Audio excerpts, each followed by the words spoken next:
New episode of the Sean Whitmer podcast. Hi, good morning, good afternoon, good night, depending on when you're listening to this. I really hope everyone's doing okay today.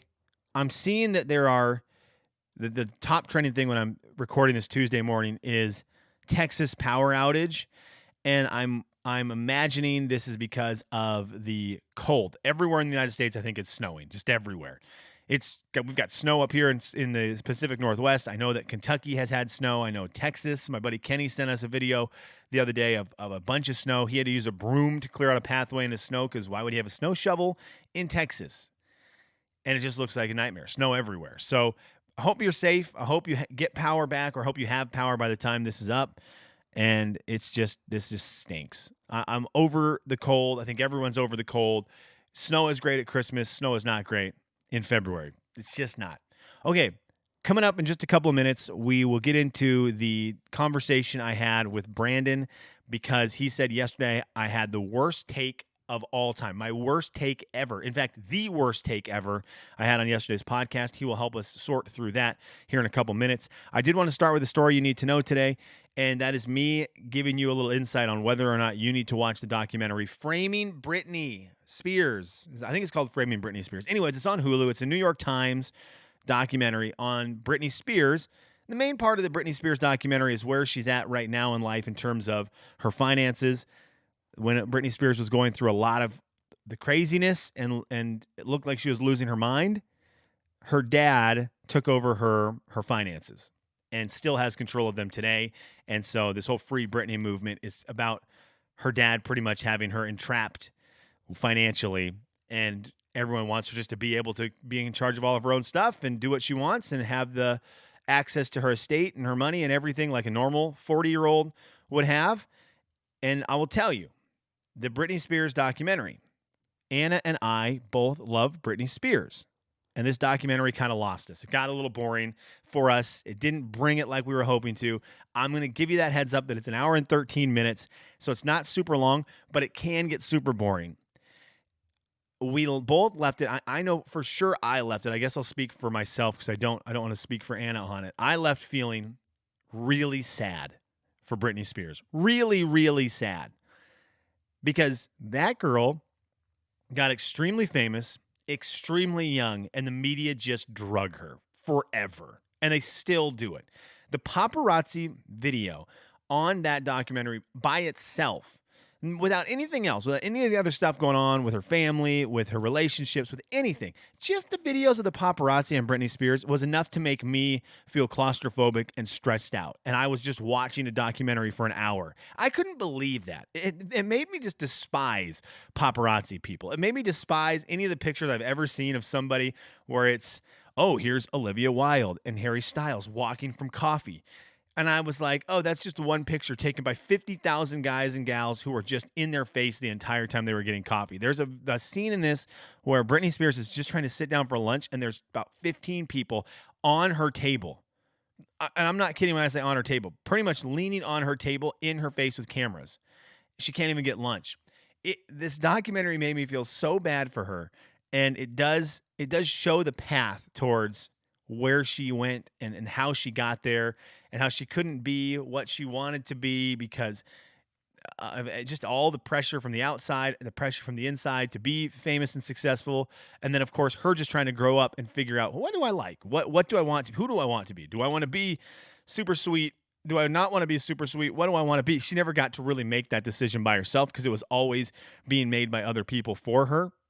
It's so sad. It is a sad look into what happens to you when you become very famous, very young. And by very famous, I mean about as famous as you can get. Because Britney Spears was at the top of the mountain of fame.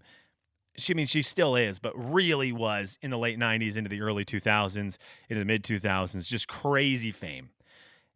Again, do I recommend the documentary? If you like Britney Spears, absolutely. If you like documentaries, for sure. It gets a little boring because it's all about her money and her dad controlling her money, and that part just gets to be like, okay, I don't really care about this. There's no conclusion to it. It's just kind of up in the air when the movie's done, or the documentary's done. It's like, yeah, and that's still what's happening, and it's kind of like, well, tie a bow up for me. Tie a bow. Did she win? Does she lose? Tie a bow. Tie this thing up in a bow. Put a bow on it and ship it off to my eyes instead of what you did this way.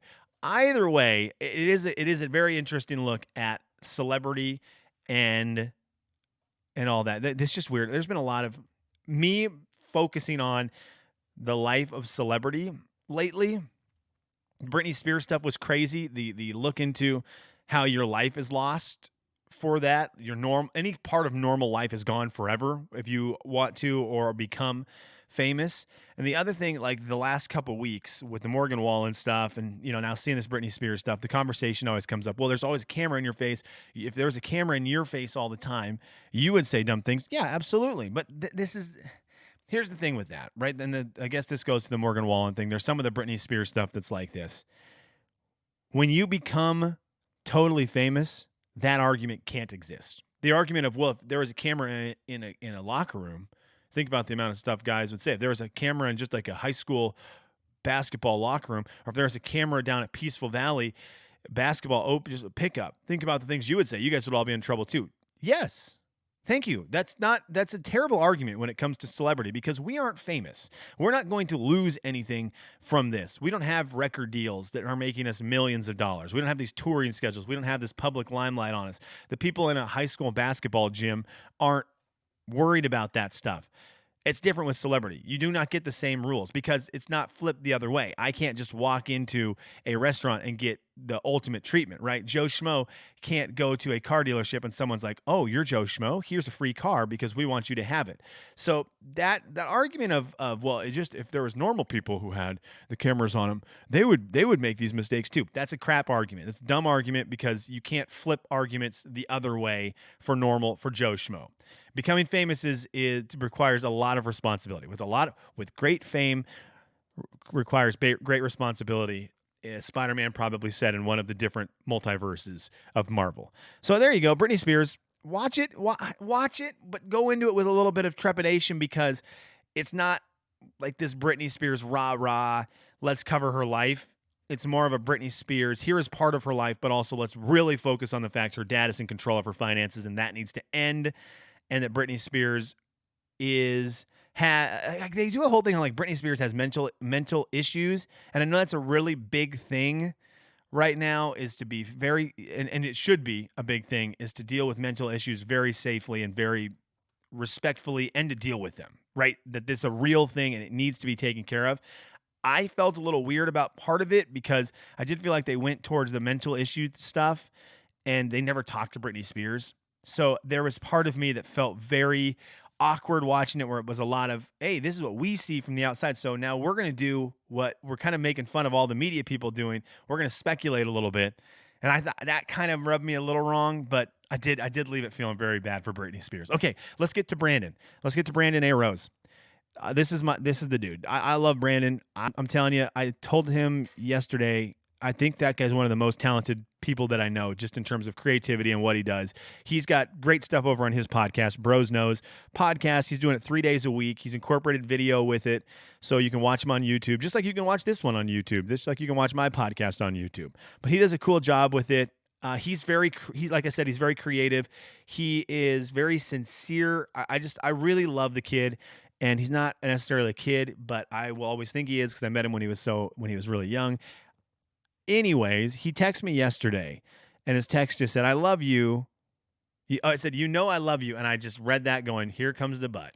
And there sure was a but. He said, you had the worst take of all time on your podcast yesterday. Of all time.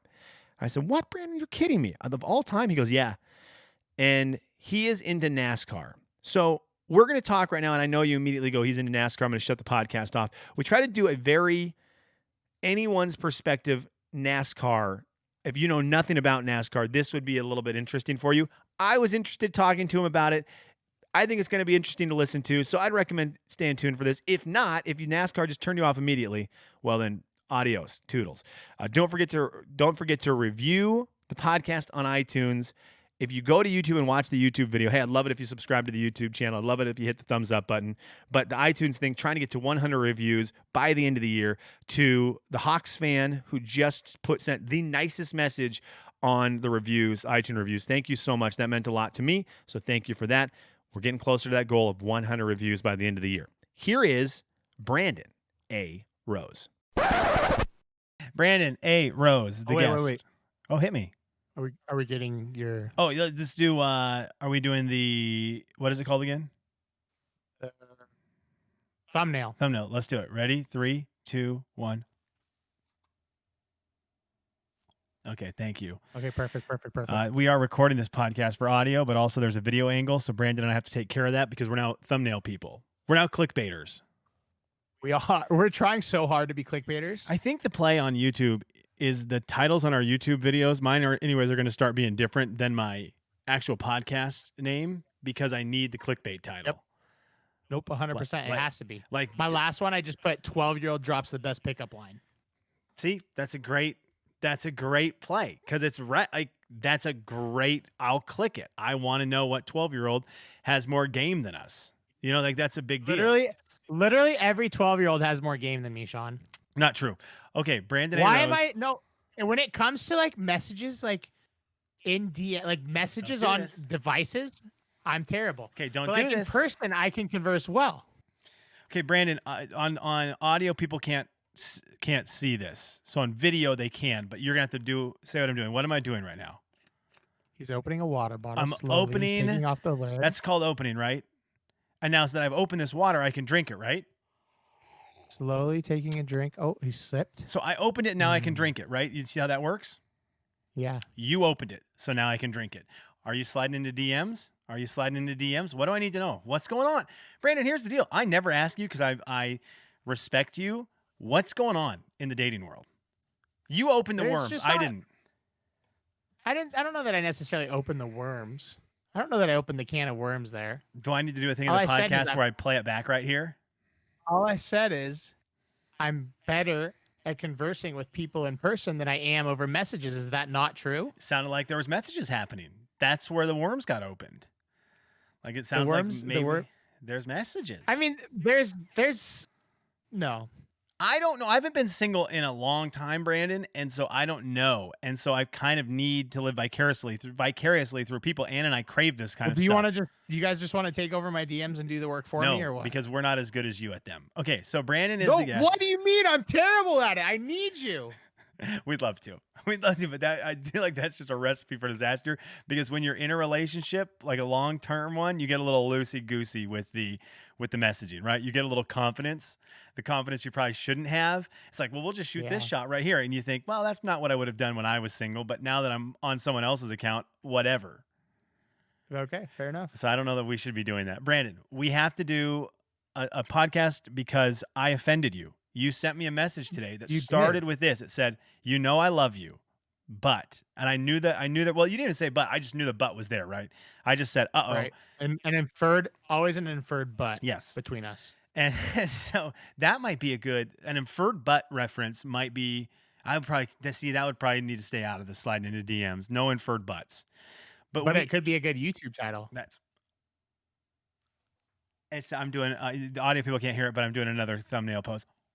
Inferred "but." Okay. So, anyways, you sent me a message that said you had the worst take of all time. That I had the worst take ever. Not in the history of my podcast, but the worst take ever. I was kind of mad at you. I was kind of mad at you this morning when I was driving to work. Can I just tell you real quick? We're going to talk NASCAR here on the program. We're gonna settle the score. Not like talk NASCAR. No, we're just gonna talk about how dumb you are. I want to talk about NASCAR in a way that incorporates everyone. This is not, if you're a diehard NASCAR person, this is probably not for you. This is for the outside the NASCAR. But don't turn this off just because Sean said we're going to talk about NASCAR. No, because I want you to understand before we start talking about this, you've got to know where my heart is. My heart is wanting to be a NASCAR fan with you because I like things with you. I like that we love things together. I love that we text about YouTube videos. I love that we text about video game stuff. If there's cool like pop culture news, country music news, Eastern Eagle stuff, like I love having things in common with you to talk about. I want to like NASCAR. Please know that I'm coming from that space. I get it. I know. And so my bad take yesterday that we'll get to in a second did not come from a place of malice with you where it's like Brandon's an idiot and why is he watching NASCAR? I'm not that guy.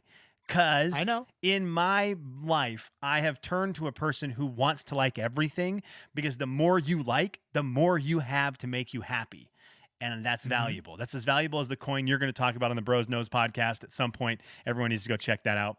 Bros Knows has a sweet new coin that he's going to break down. What was my bad take? Okay, you just like everything you said Everything. it was just one bad take after another. It was like you said it was boring. They didn't do anything for 30 laps. They did. The whole thing was them doing stuff. It was like strategy and manufacture battles and stuff like that. We need to talk about manufacturer battles right off the bat. First things first, Okay. because I'm a sports guy. I love sports. And Right. I am Nike. I'm a Nike guy. My favorite Mhm. basketball player wears Adidas. Damian Lillard wears Adidas. So I understand that there is a manufacturing battle in sports.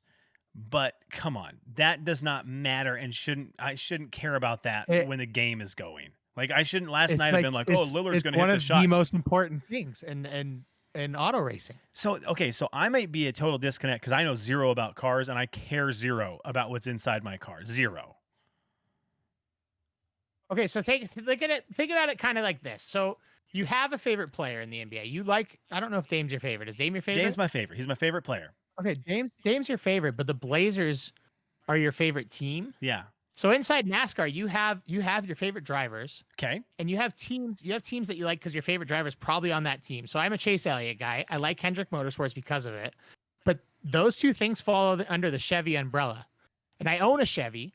And so you have a little bit of loyalty to Chevrolet at that point, and you have an obligation to root for them against Fords and against Toyotas and everything else. And this is different than other sports because I'm Well, trying to is it think. though? Because Well, it's just a here's team. why. I would say I love Lillard. I love the Blazers. They fall under the Western Conference umbrella.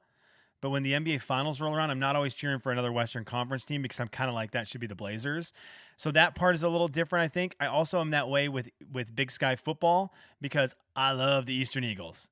And then if Montana's in a championship, guess what, Montana? Here is one finger in the air, and it's not the one you want, bud. You see what I'm We saying? can't do that on YouTube, can we? Yeah, No. but it's different though because I think you need to not think of the manufacturer as much as a conference as you would a team.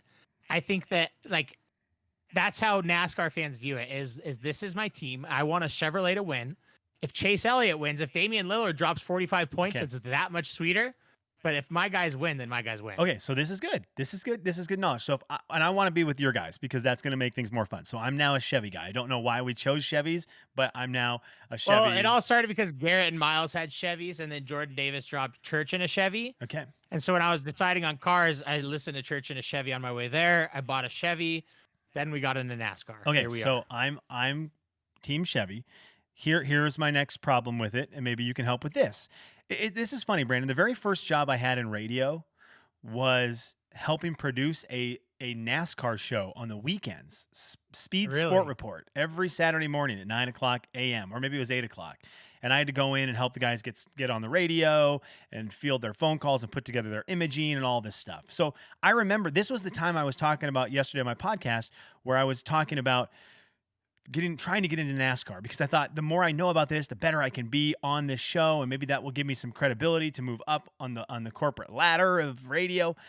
And I really tried, but I couldn't get it. Here is the other problem I had, because you said there was stuff happening for those 30 laps, and I equated it to a TV show, and I stand by that sentiment because I think we've all been into one of those dramas where there is a story going, and you're like, get to the freaking episode where you tie the bow on this drama, because I've watched 5 episodes and nothing's gone. You have to have the build up to get to that drama, though. You have to have the moment where it's heated. You're trying to figure out how much gas does this guy have left? How much power do they have because they're sitting back in this line? Can they actually make the move or not? And to me, it's the reason I like NASCAR so much. And I was thinking about this after your podcast. I think it's one of my top 3 sports. I think it's higher than football now for me personally, which is crazy. But the reason I love it so much is because, and I don't get why you don't do this too, because you're like me. I love the little details of sports. I love learning little facts. Yeah. I love things like that. And when I hear something about a NASCAR that I still don't know, which is still all the time because I've only been a fan for like a season now, basically. Correct. When I hear something, I go and I look it up and I look at the history of it and I dive, and all of a sudden I'm 15 Wikipedia pages in, learning about something like really cool, and it adds that much more intrigue to the sport for me. And I can do all that during the sport because I can look down at my phone for 5 minutes at a time and listen and not miss anything by doing so. Would you ever allow me to come over to the house for a NASCAR? I promise you I wouldn't ruin it. You know I'm not the guy. You know I'm not the guy who comes in and I'm like, this is so stupid. Why are you watching this? You guys are all losers. Like, I genuinely want to like it. So maybe the next one I come over and we watch it. I think we save it for like, there's a dirt race at Bristol this year. That would be cool. Well, dirt race is going to be, that's not fair. We need it to be a very standard race. You know what I'm saying? Because a dirt race is going to be a little. Talladega's in April. Okay. That's the one. We might have to wait a couple months because Talladega, it's another super speedway. So a super speedway is over 2 miles long. So that's when the cars get really, really, really going. They're going 200 miles per hour. And you're always going to, and you said you can't root for a crash. Sean, you can root for the big one to happen. I was just going to ask. We all know the big one's coming. Nobody has died in NASCAR since Dale Earnhardt. And that was, they've implemented so many safety features since then. Okay. Nobody's going to get hurt. You understand where I'm coming from there though, right? Where it's weird. I don't want to see someone die on TV. I don't want to see that. And you won't. Unless here's the deal. Here would be my joke. This is a terrible joke that I almost made as a real comment, unless it's a Montana Grizzly football player. But I don't even want that. But I don't even want that. We wouldn't make that joke. We would not say that we want Montana Grizzly people to die. We wouldn't do that. We wouldn't do that. That's not us. No, go Eagles. Yeah, but we wouldn't do that. No. But you don't necessarily root for the crash, but it's inevitable. It's going to happen either way. And so it's kind of like reaching that boiling point of when is it going to happen? And yesterday it happened in lap 22. And then we got the 6-hour rain delay. Yeah. We started racing again. And it's like, but then when everyone was lined up like that, Sean, you know that you're due for a finish where somebody's going to make a move. Then the whole field's going to be in tight together and it's going to happen. It's inevitable. You know, it's coming. That's why the announcer was just saying, okay, it's coming. That's when I was texting you and like, oh my God, get ready. It's going to be big. Well, and they kept on saying like, they're going 150 miles per hour, whatever it is, maybe more. 198. And the guy's like, he's blocking. And I thought, no, you're not. You're just hanging. Like, that's a talent. Because I'm just holding on for dear life, right? And this guy's like, nope, get in your way. And I thought, what are you doing, dude?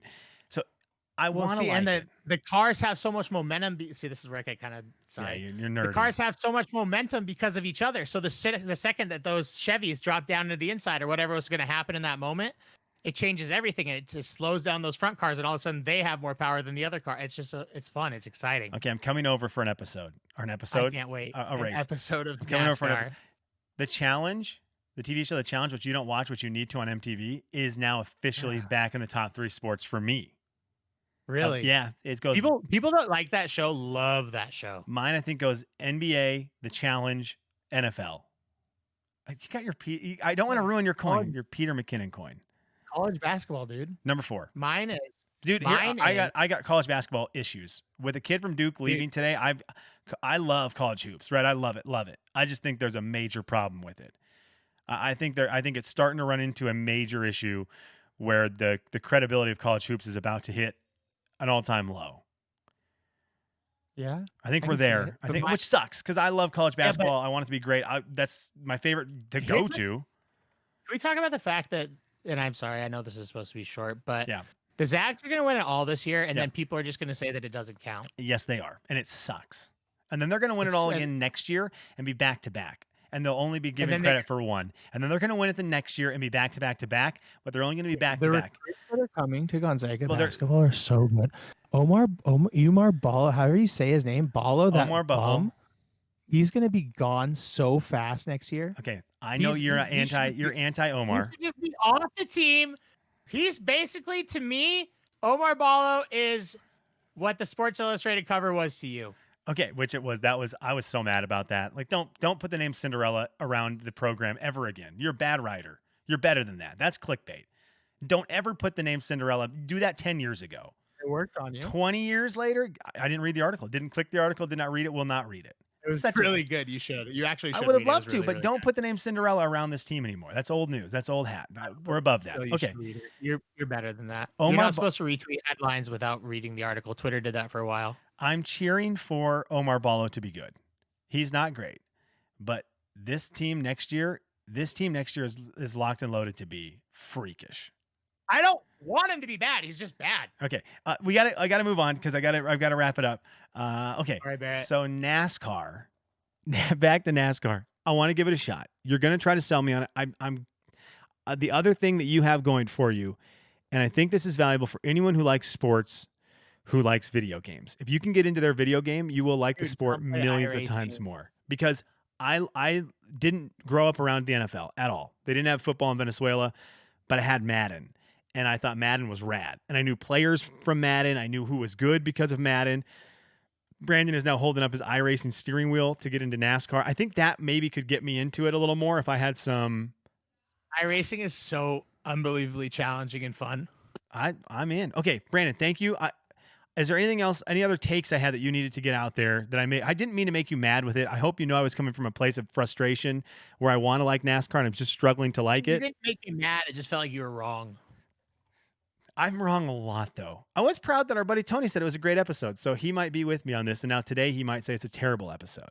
Wait, Tony said it was good? Yeah. So now Tony, tweet at me and tell me if today was bad.